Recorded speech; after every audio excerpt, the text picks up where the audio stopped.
Hello viewers, আসসালামু আলাইকুম। Welcome to Shipu's kitchen. আজ আপনাদের সামনে নিয়ে এসেছি আমের সুইট বল। আমাকে এক আপু অনুরোধ করেছিল এটা রেসিপিটা যেন দেই, তাই আমি আবার তৈরি করলাম।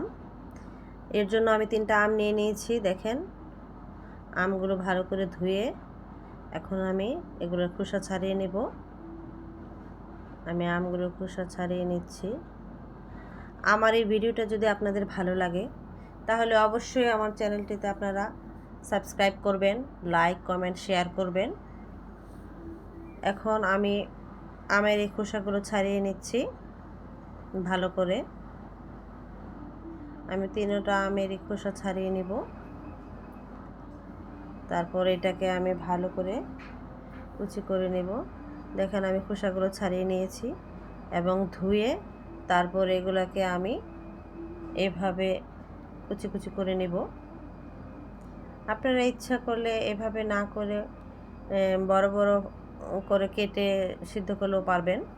আমি এভাবেই দিই, আমার এভাবেই ভালো লাগে। আমার দেখেন হয়ে গেছে, 3টা আম এভাবে কুচি করে নিয়েছি।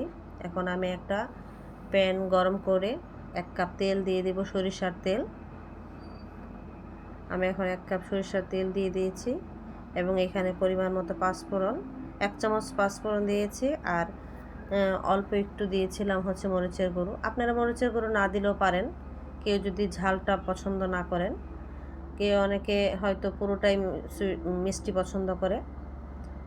তো আমি এখানে তেলের মধ্যে মশলাগুলো একটু ভাজা ভাজা করে এখানে আমি সেই আমের উপকরণগুলো, আমগুলো দিয়ে দিব। এখানে আমগুলো দিয়ে দিচ্ছি এবং সেই মশলাগুলোর সাথে আমি, তেলটা আমার একটু বেশি গরম হয়ে গিয়েছিল, সমস্যা নেই।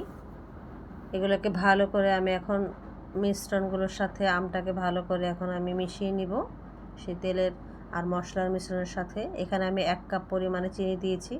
আপনারা চাইলে একটু বেশিও দিতে পারেন, যে যেরকম খান। তারপর পরিমাণ মতো আমি এখানে লবণ দিয়ে দিলাম এবং নাড়াচাড়া করে আমাকে শুকিয়ে নিতে হবে। দেখেন কালারটা কত সুন্দর এসেছে। আমি ঢেকে দিয়েছিলাম একটু সিদ্ধ হওয়ার জন্য। এখন নাড়াচাড়া করে তারপর এটাকে পানিগুলো শুকিয়ে নিতে হবে। দেখেন আমার পানিগুলো শুকিয়ে গেছে। অনেকক্ষণ যাবত নাড়াচাড়া করে আমি পানিগুলো শুকিয়েছিলাম। আপনাদেরও তাই করতে হবে, আপনারা ঘরে ট্রাই করবেন। এখন এটাকে আমি নামিয়ে নিব এবং ঠান্ডা করে নিব। ঠান্ডা পর্যন্ত আমাদেরকে অপেক্ষা করতে হবে, কারণ ঠান্ডা না হলে এটাকে বল বানানো যাবে না। আমি কিছুক্ষণ এটাকে ফ্যানের নিচে রেখেছিলাম ঠান্ডা করার জন্য। আমার ঠান্ডা হয়ে গেছে। দেখেন এখন বল বানানোর উপযোগী হয়ে গেছে আমার। আমি এখন বল বানিয়ে নিচ্ছি। এটা দেখতে যতটা সুন্দর, খেতে অনেক সুস্বাদু। আপনারা অবশ্যই ঘরে ট্রাই করবেন। দেখেন কতটা ইয়ামি হয়েছে, দেখতে কতটা সুন্দর হয়েছে, খেতে অনেক মজাদার ছিল।